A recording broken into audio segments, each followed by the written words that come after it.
Right, we are now at the top of the hour, so we will get started. Thank you everyone for joining today. Welcome to the webinar on resource execution. It is all about the resource and putting some agility into your resource strategy. For everyone managing resources, you know how important it is to be agile, and that's not always easy to do or easy to know when to make the changes. Hopefully today you'll walk away with some ideas on how you can make these changes in your organization to see some results. Couple of housekeeping items to get us started while some people are still joining the call. We are targeting an hour event today, leaving a full 15 minutes of that hour to answer any questions you might have. If you're having any audio issues, there's a couple people chiming in. Try calling into the event or just log off and log back into the event. That solves most audio issues. In case you haven't noticed, all of your lines are on mute. So if you're cheering and applauding or violently disagreeing with anything we are saying, it's just like sports on TV. We can't hear you. We would like to hear what you have to say, though. Please enter those into the chat box. I know there's a Q&A and a chat box in there. Either will do. We will be monitoring both. But we do want to hear what you have to say, so please enter those and we will address them as they come in. We'll actually return that favor too. We have a few polling questions lined up, so making sure everyone's on their toes this morning or afternoon, depending on where you are, for today's presentation. So we'll ask you to participate in those as well.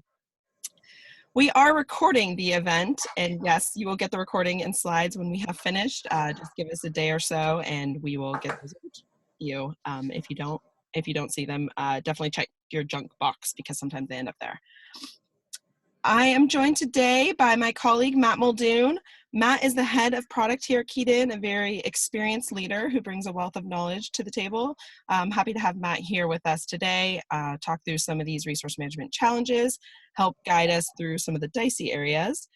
Little known fact about Matt, sometimes you learn some things when you do a webinar with somebody. He is a former collegiate athlete of the cheer squad, I believe USC. He's supposed to perform a routine for us today. Oh, that's right. There's no video feed. We'll have to trust he still got it, though. And to get started with some of the good stuff, our agenda today, we'll talk about why resource execution is important. Once you have a plan in place, you are not done. Keeping aligned with the strategic plan can be just as difficult. Assessing your execution strategy. Do you have a plan that can withstand the inevitable changes that will come your way, and what you can do about them? Agility is a big part of resource execution. Remaining agile doesn't mean losing your strategic direction. We'll talk about navigating those resource execution strategies, how to use the key components, information, communication, and visibility. Then we'll wrap up with the key takeaways from today's presentation and a Q&A portion, of course, as promised. With that, I will pass it over to Matt. Thank you, Matt.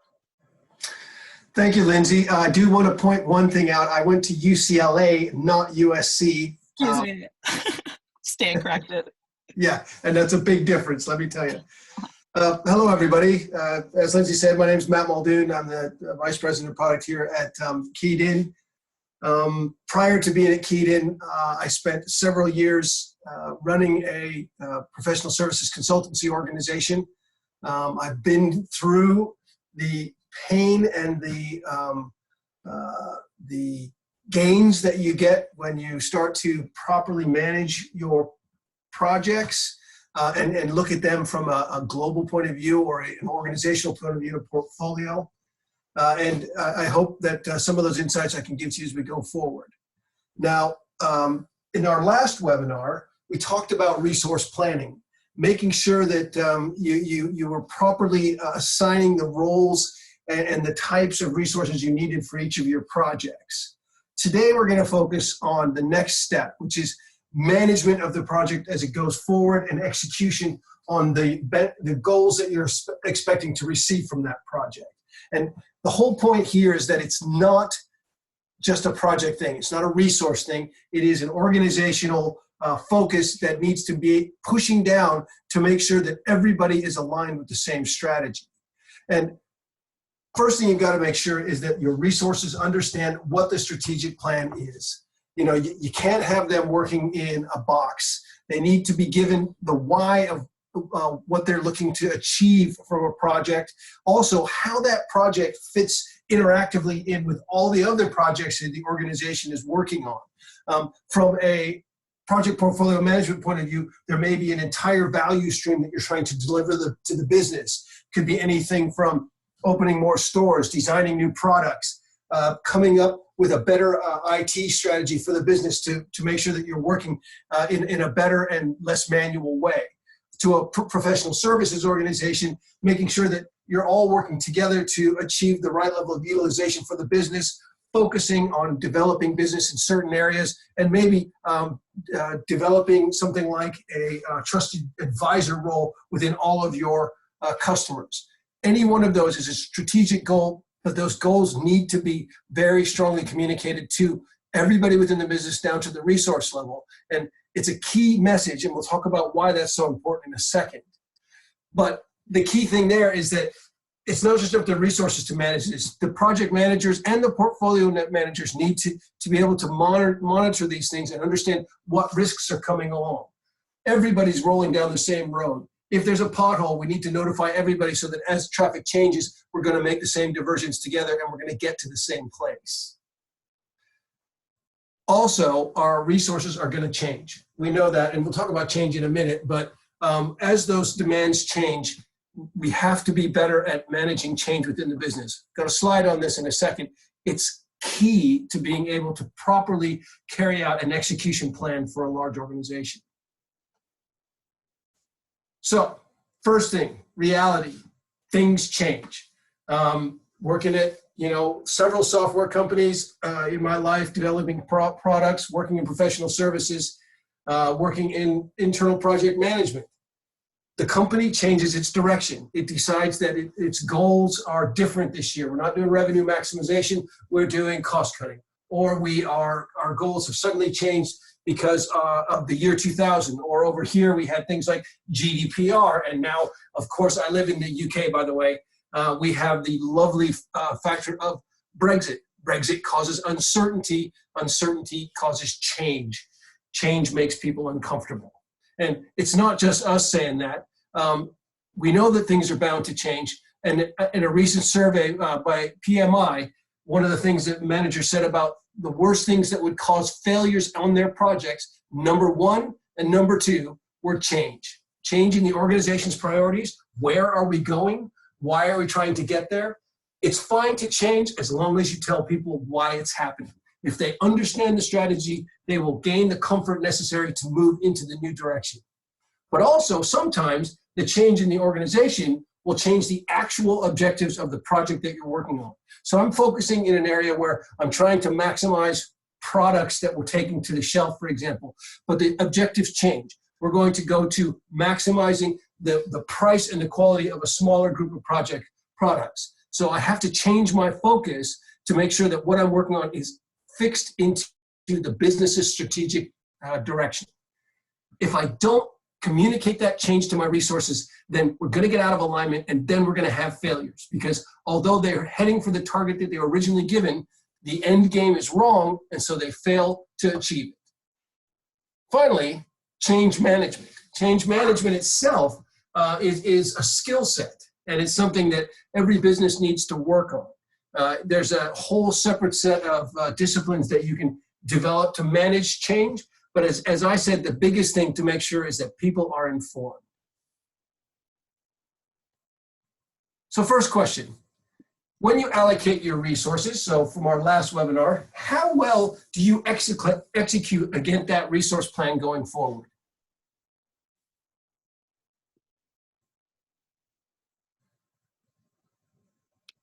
Give you a second to answer.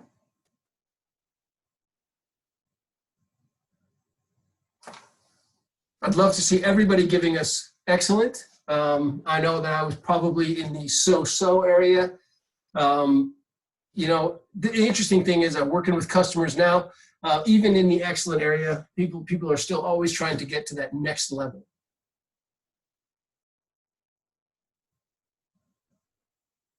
Right, Lindsay, let's take a look at what we've got.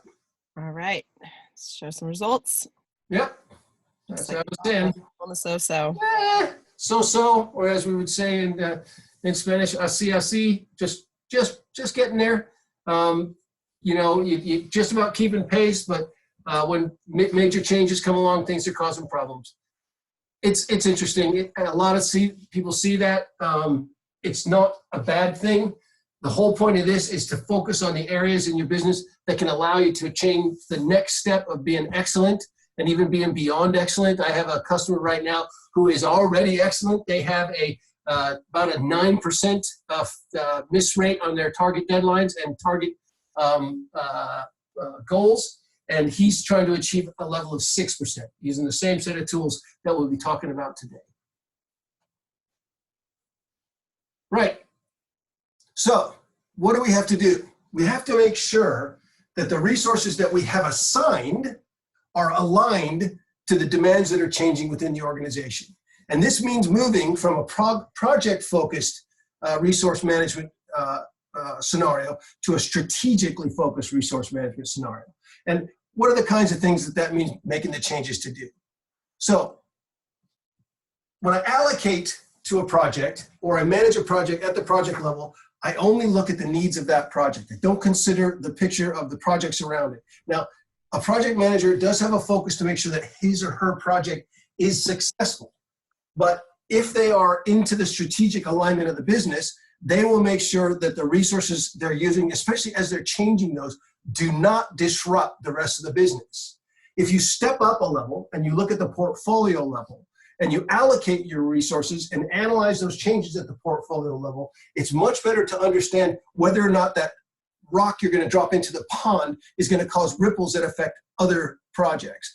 And if you look at a portfolio management scenario, the portfolio itself may have interdependencies between projects. And if I change one project, which then slows down a second, that may have ripple effects far down the line, which could actually interrupt our ability to deliver the value from our strategy, not just the goals of the individual project.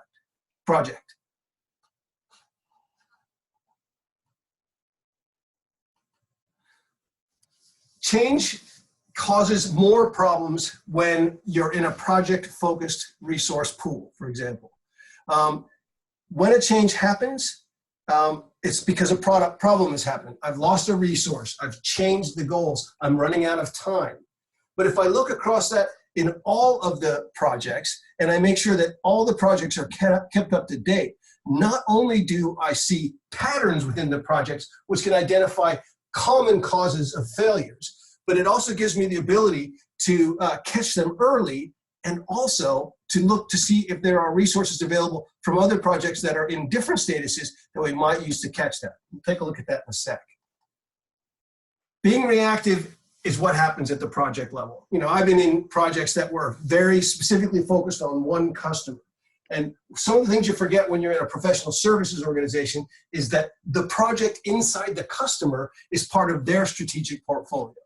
And one of the things that our group started to do was we started to make sure, working with the internal project team, that we understood the strategic direction of their entire business, because the changes that happened there started to affect our projects. So even considering having a view on what they're doing, or at least giving them a view of how things are working within you, allows you all to be proactive and to work on allocating resources, both from your side, but also from the side of the project of those people that are receiving the benefits. And projects are treated one by one in a project-focused resource management scenario. If you centralize that resource management and you make sure that your scenarios include all projects that are related to each other or can use the same resources or have the same strategic goals, you make sure that if things change in one, that change does not manage to affect everything completely. So what do you do in project management? Well, we talked originally about assigning or allocating resources, looking at the project and saying, I have these resource pool available with this set of rules and that set of skills. So I'm going to soft book resources, and that's going to plan without having to actually commit. I'm going to bridge the gap from role-based to named resources as I become more specific and I approve that assignment.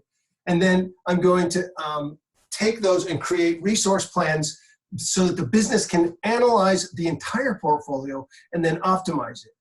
But once we've got there, we also need to iterate that plan. We have to have the flexibility in the tools that allow us to view and manage our projects, to look across them and to do what-if scenarios. So once we're there, we can create other scenarios where we have contingency plans. We also can even assign different resources to the same project and see how that affects the portfolio without actually creating the effects. So creating succession planning, for example, iterate that plan so that you know that I have a backup for each place I need to go.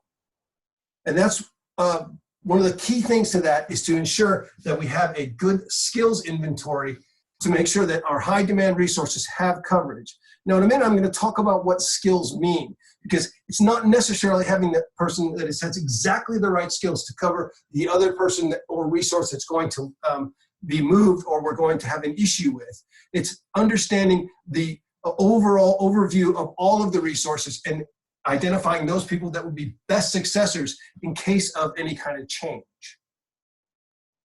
And finally, create a lot of scenarios to assess changes to the plan. I mean, one of our customers, and a very large retailer here in the UK, have a very large number of projects going on all the time. And what they're constantly doing is going in and changing the dates, start dates, completion dates, and priority of their projects based on how the business is moving in the constantly updating retail environment of the UK. That means that projects get pushed forward, projects get pushed back, whole blocks of projects get changed because suddenly they move from a let's open a lot of new stores scenario to let's focus on better product lines within each store. That kind of thing. Being able to develop multiple scenarios, assess the impact of those scenarios both on my resourcing pool within the project, but also on the expected benefit sets that come with those, and being able to record those is all important to be ready to manage those no matter what the market drives at you. The whole thing about being able to allocate and then iterate those allocations and analyze the iterations is to be agile. Now, agile means a lot of things to a lot of people. Let's talk about that just a little bit. First thing is agile. Being agile doesn't mean necessarily an agile methodology or using agile as a toolkit. What it means is being flexible enough to being able to handle the change that may hit your organization, and also making sure that your resources have the information they need to be agile when you ask them to move. So whatever your project management methodology is, your business needs to be able to adapt to change. Once again, change is the big key here once you're in the process of managing that portfolio. You may be agile, your projects could be agile, but are your resources? And that's a big question. And the only way you can make them agile is to give them the information they need, be able to understand what's going on by communicating with them, and then making sure that they're utilized in the right way. We'll talk about that in a minute. Agile sounds good, and agile methodology sounds really good. And in fact, I work in an organization that uses agile development methodology. But it's true, and this is proven time and again by the analysts, that agile projects can take longer and require more resources than monolithic or waterfall projects that are done by a small group of effectively independent project resources working on their own. But what's also proven is that agile projects get better outcomes. When an agile project is in play, and whether that's a Scrum Agile or that's just being agile to manage change, you get more positive outcomes. Now, if you're using an agile methodology, of course, you also have the advantage of when you finish a particular cycle, you should always have a project to a status where it is ready to move on, but it has the ability to stop and be restarted later. It's not in a roll forward stage, which doesn't allow stopping. The whole point of being able to do that is if I have multiple projects going and one of them has to move forward in priority and I have to stop others, if I'm working in an agile, waterfall or non-agile methodology, the problem is often that project is abandoned and it has to restart from the beginning. If I'm using a proper agile focus on my projects, I can stop those projects at any point because I've reached a deliverable stage, and then I can restart it without having to go back. So ultimately, we save time. And because at each stage of a project, if it's agile, if we allow the stakeholders to become involved and to assess where we are, they should always give you their go-ahead before you move to the next phase, then the stakeholders themselves achieve the success they're looking for, and they also maintain the information level to be part of that agile team. So let's look at how resource agility is assessed. Now, this is a real eye chart. I'm going to give you a few seconds to read this, but what you got down the line are the various attributes of a project management that may be affected.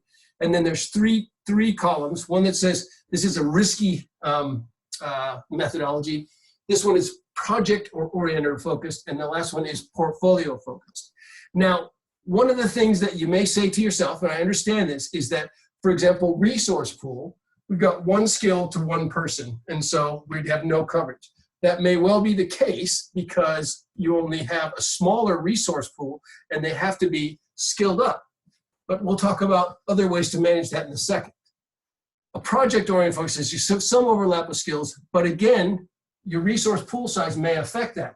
But if you look at it from a portfolio point of view, you actually increase your skill size once you start thinking about the overall skill set and not necessarily that individual attribute that somebody may need to work on. All of these are important. Looking at these, think about the way your business is currently managing its projects. Are you requiring lots of approvals within a project because there's very little information except at the approval states? Are we not reacting well to change? Are you being continuous in your planning approach? Is that a proper portfolio focused system? Think about your business for a second and think about where it fits in here. We asked you originally how you felt you did on your execution. In a minute, we're going to ask you a little bit more about this. But before we go there, I'm going to talk a little bit more about agile resources. Even if you're all green on the previous slide, the tools you use for managing your portfolio need to be kept constantly up to date. And that doesn't mean buying new tools. What it means is that not only do I have to have good information given to my resources, but my resources have to be able to give me information back. So the resources themselves, not only do they have to tell us when they're available, they need to keep up to date with things like their skill sets. We need to understand what they are. We need to be able to summarize that data in such a way that it's useful at the portfolio level. So visualization is a key. And this is in any product. I'm not just talking about key data. Any product needs to be able to visualize a picture so their manager or resource can look at it in such a way that they understand what needs to happen today, why it needs to happen, and what's going to go on. The other thing that happens is when we have agile resourcing and we're grabbing people all over, we have a tendency to over-allocate.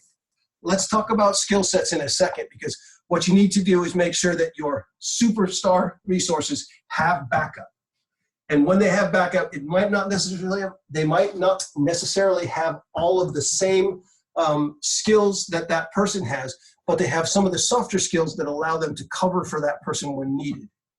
Another thing that doesn't happen a lot in an agile world is that agile often goes off in a role of exploratory projects. Now, why do we do this? Because we're not sure how this is going to go, and we want to test out the waters.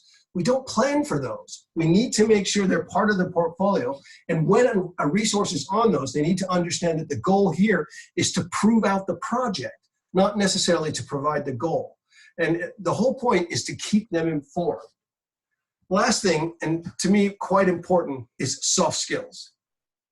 It's just a second, here we go. RMI is an organization we work with. They do a lot of tracking of how businesses manage their resources from a skills point of view. And this graph demonstrates how people track their people's skill sets within their business. They focus on the detailed skill things like product knowledge, platform or system knowledge, and what certifications they have.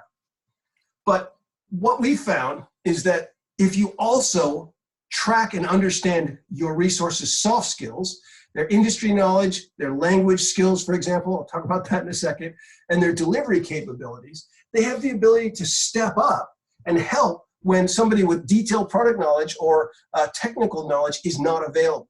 Having industry knowledge when you're talking to somebody in a project allows you to develop a strong trusted advisor role.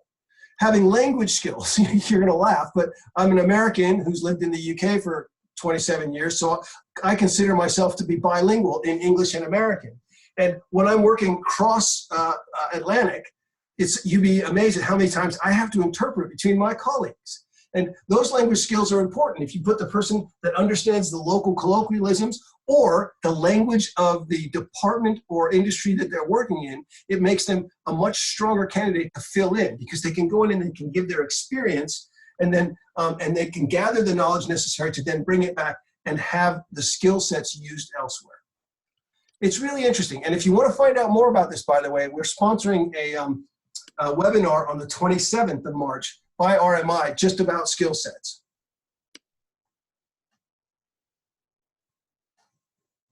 So, polling question number 2. How are you currently managing your resource execution strategy? Are you using spreadsheets? A lot of people do. I'm an accountant. I love spreadsheets. Whatever you're told to use. You use a combination of tools, things that are pulled together by different departments or different teams. You know, Microsoft Project and spreadsheets, and maybe a communication tool or a CRM system. In a project management system, one that allows you to take a look at each project, Gantt it out, manage the resources inside it, or in a portfolio management system, so one that allows you to manage multiple projects.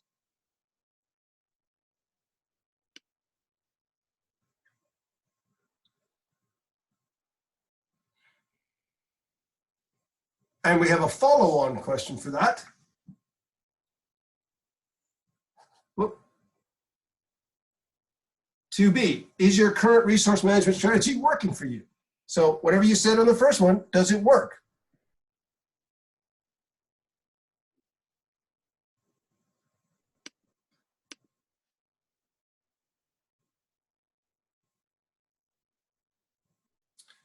Lindsay, can we show the response to question 1 or question number 2? I think we can pull the results up. Let's see. Sorry, I jumped ahead. Yeah, no, that's okay. We got results for question 2. Okay, and question 1? Let's see. There they are. Good old spreadsheets.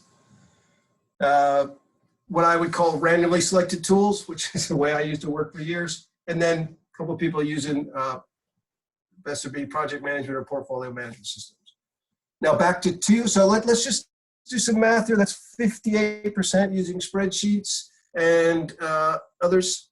What are we doing on the working? Bring that back up again. The which ones are, if it's working? The yes/no question. To be. There it is. Okay, I said 58% and actually 62 if you included the whatever we're told to use. We're using those first 3. I can only say this is a correlation because it's not, we're not comparing the answers, but it looks like possible that those tools might not be working. You could let us know later if you'd like to, but it's interesting that the numbers do tend to play themselves out quite closely. Okay, so we've talked about making sure that people can handle change, looking at the way that we can remain agile, but the key to that is something that I call the 3 pillars of successful resourcing. The first one, and I've said it over and over and over again in this one session, is that we have to keep people informed. They have to understand what they're working on, they have to understand why they're working on it, and they have to have the ability to look at the area of their responsibility in the bigger picture. So we've got to give people 3 things. relevant information? Is it focused in the area that they need to work on? Is it easy to interpret? Is it visual? Is it summarized in such a way that it gives me exactly what I need to look for? And is it configurable? Because people have different means of learning and different means of visualization. Now, I'm showing you some screens from Keyed Solutions. It's an example. The whole point here for you to take away is to make sure that the tool you're using allows you to provide your resources at all levels of the business these types of information. And I'll show you a couple of examples from the resource level. We have a My Work screen that allows people to see areas of interest with key items. It shows the projects that they're working on and tracks the time that they're doing. We also have another area here, which we'll talk about in a second. At the project manager level, they're going to want to see summarization of the same types of risks, issues, and key indicators at their area of projects, either across the entire project versus just for them, or the total projects that they're working on if they manage more than one project at a time. And then at the portfolio level, we're getting to very summarized data. It needs to be much more visual. You have to be able to look at it and see trends. You have to be able to understand the comparatives about how things are going quickly. And so giving the people the information they want relative to how they are working within the system, and then allowing them to pick and choose which bits of data they want to see and in what order is key to making sure that they understand what they're doing and that they stay engaged in both the project, but also in the strategic direction of the business. The second one is communication. Now, there's lots of types of communication. The world has moved to social, to be honest with you. My kids are so fast at communicating that I can sneeze in the pub, and by the time I get home, my wife is asking me if I have a cold because it's already been on Facebook or they've been WhatsApping. Same thing even within the applications. We need to have work streams or data streams all the time so that the resources can communicate. Those streams should be designed so that they focus in the area that the person is interested in. You should be able to like or follow certain things like a risk or a task or a particular step in a project or a deliverable. You should be able to get notifications on those things, and you should be able to keep them up to date. Back to information, this provides the user the ability to keep the data up to date, both by putting in communication items and, of course, to work in their workspaces. So keeping them communicating and communicating to your resources is another key element. It's another form of information, but it is a live form of information. It's not static like summarization of data is. And the last thing that you've got to make sure you understand from a business level to make sure that you can execute on your resource, you can be successful in your resource execution properly, is their utilization. Now, utilization means a lot of things to a lot of people. Some organizations think that maximizing the utilization of their users is the key focus. But you know what we want to make sure we do is that we use our resources in a balanced way. And one of the things you got to understand is that there's different types of utilization. You need to be able to track all of the activities of your users, the things that are chargeable or not chargeable, but you might call them producing type activities. We need to track their administrative time. We need to be able to understand when they're taking time off, and we need them to plan ahead for that. And by doing that, we can create visualizations that allow us to see whether people are red, overutilized, or underutilized. By the way, the definition of good, bad, and indifferent utilization is different by organization and what your goals are.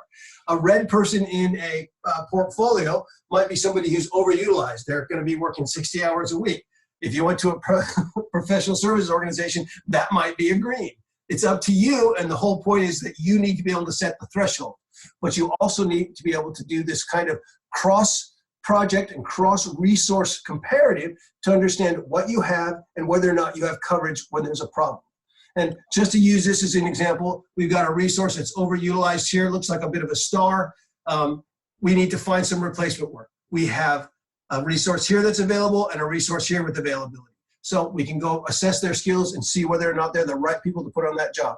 Same thing here. We've got a couple of overutilized areas, and we have a couple of alternatives. If we balance this out, we should get to a state where, in this case, everything's all amber. It matters on how you define things, but in this particular organization, they saw amber as somewhere between 75 and 100%. So let's bring it all together. Let's understand what we're talking about in resource management execution. Things are going to change, right? In order to manage that, we need to keep our people informed. They need to be engaged with their project. They need to be engaged with the other resources, and they need to be engaged with the business to understand what the strategic direction of the business is and why they're working on what they are. They need to be able to discuss that in a reasonable and controlled manner, give them communication methodologies that are defined to work within the parameters of the projects themselves is a very strong way of doing that. It makes sure that the communications themselves are visible and that they're relevant to that part of the business. And it keeps side conversations to a minimum so that we don't lose visibility of what's actually happening. And then using the same communication methods to collect and consolidate that information so whoever needs to get it, it's available to. We need to review and analyze the utilization. You know, we've been planning for this, we've assigned resources, and now we're giving them tasks and making sure that we're not overworking them, we're not overutilizing them, or we're not underutilizing them and being ineffective in our use of our resources. All of these things working together will provide agility, not necessarily an agile methodology, but the ability to be agile with your organization, to be able to change and react and proact properly so that your entire portfolio continues to move together in the same direction. The great thing about being resource agile is that you have the right people on the projects at the right time, and you understand why they're the right people and how those projects are doing. And then going down the line, you have the ability to measure that they were the right people and to change if you need to, because that's what agility is all about. So, key things that we've spoken about today. Change happens. We know that. Every time I've been in a project, there's been a major change. Anything from losing a resource to changing the date it's going to end to changing the reason and what we're doing it for to what we're trying to get the outcome to. If that happens, you have to be able to manage change. You have to have techniques to do that. And the big thing to that is making sure that you have agility within your resources. They have to be kept informed to understand what's going to happen. You have to be kept informed to understand what they're doing, how available they are, and what skills they have. Doing this requires, a lot of work. You've got to make sure that your information is up to date. But if it is, then your projects and your portfolios are going to move together really well. Use the 3 pillars. Let them know, talk to them, and make sure you understand their utilization. And finally, if you've got a big portfolio, one thing you might want to do is look at automation. And automation is using tools to capture that information, to disseminate it, to do workflows, to make sure that steps get taken care of, and also to make sure that you can visualize that information in such a way that it's relevant to the organization at all levels. So we've covered resource planning, we've covered work management and execution, and just as a little plug, we have another webinar coming up on the 17th of April on measurement and feedback of how our projects have done and how our people have done. Both are important. We will send out these slides to you, and you can sign up for that at the link here. Lindsay, anything you want to cover? We just put that link into the chat box as well, so that way you can actually click on it and not have to type out what is on the slide here. So if you are interested in the next webinar of this series, the link should be in the chat box if you want to grab that. Okay, I've got a couple of questions. First one, thank you, Gregor, says, when you showed that by-month resource utilization color chart, how was the over-under utilization calculated or determined? Is it by comparing the plan's full-time equivalent, actual hours logged, or some other method? Actually, there's two ways to do that. We do utilization at the allocated state to make sure that we're not over allocated. And the idea there is that you can determine what under, over, and whatever allocation level it is yourselves.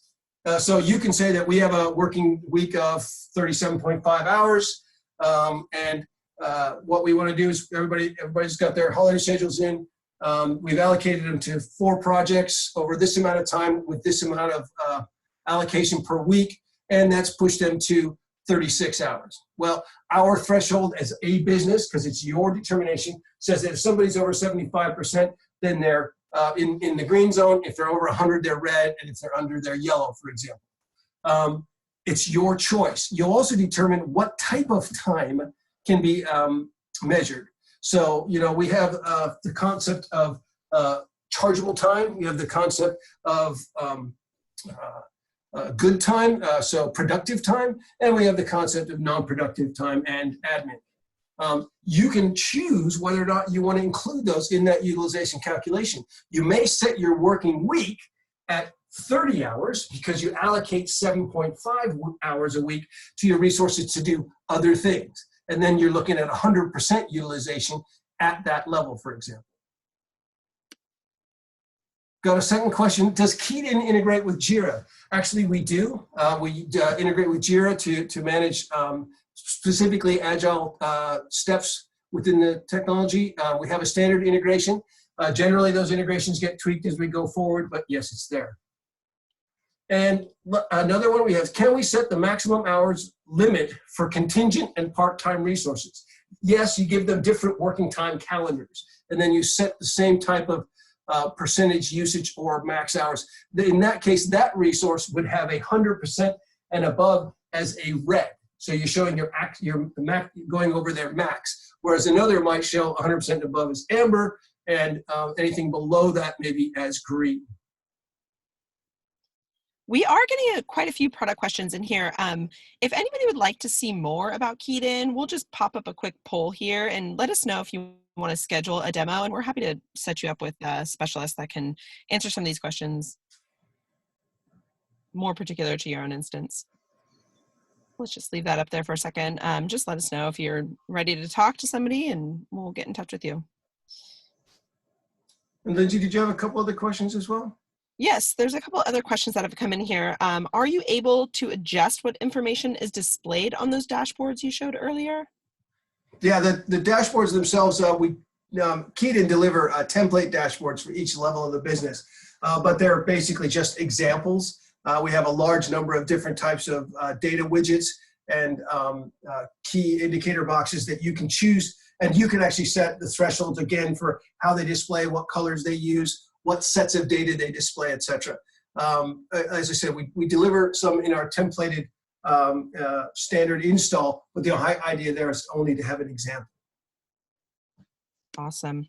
There's another question that came in. You talked a lot about skills inventory and soft skills. How do you measure soft skills for a database that isn't completely subjective?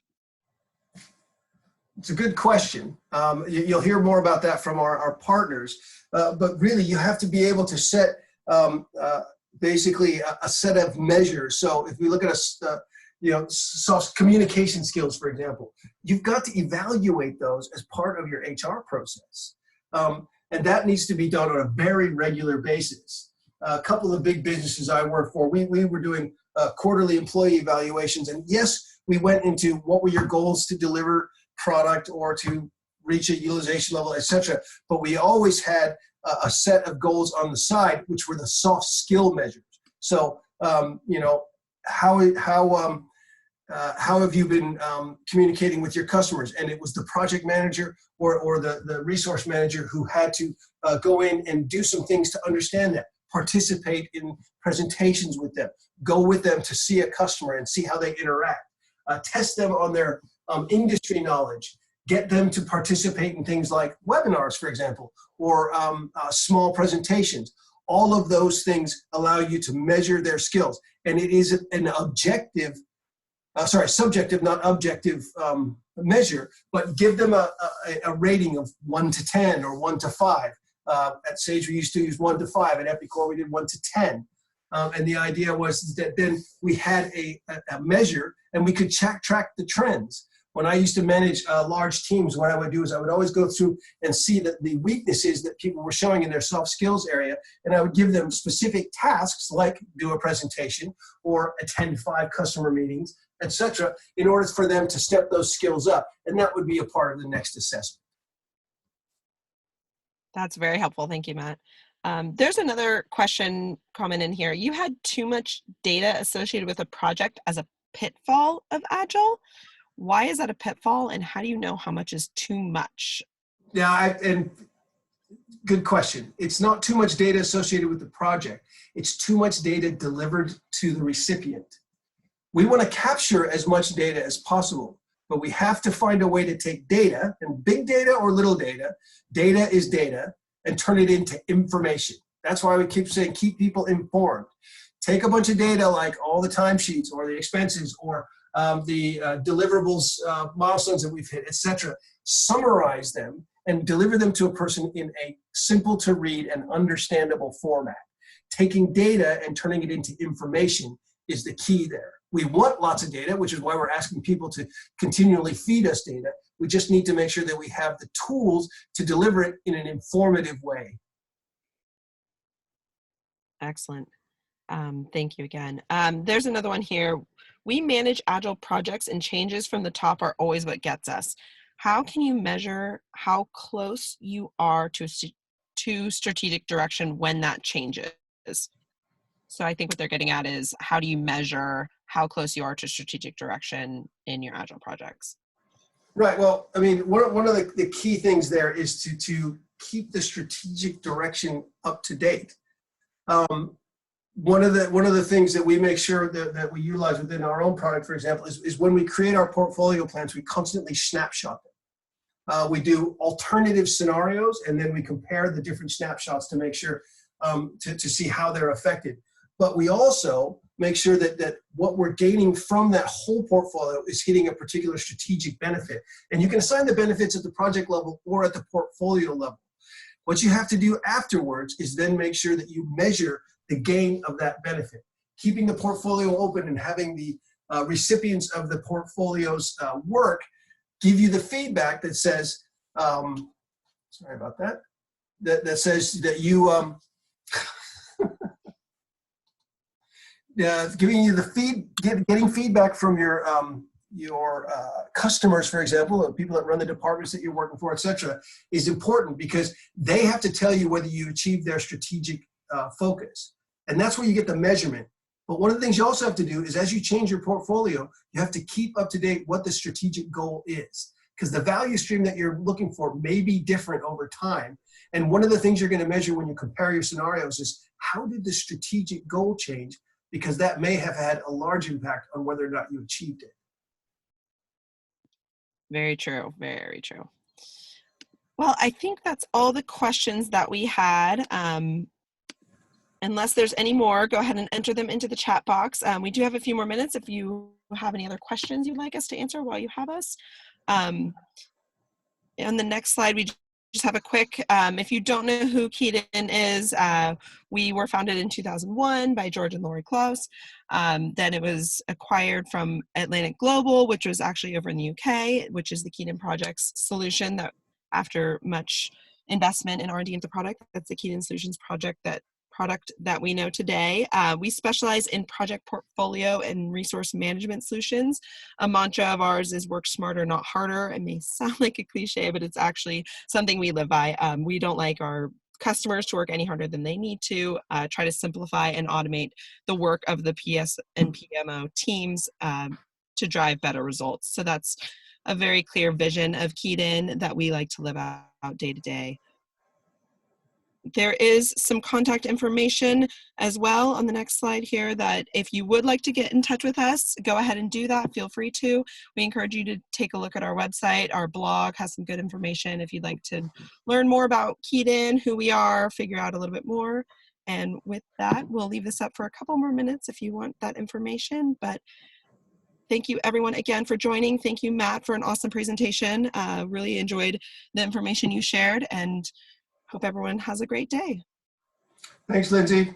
Have a good day, folks.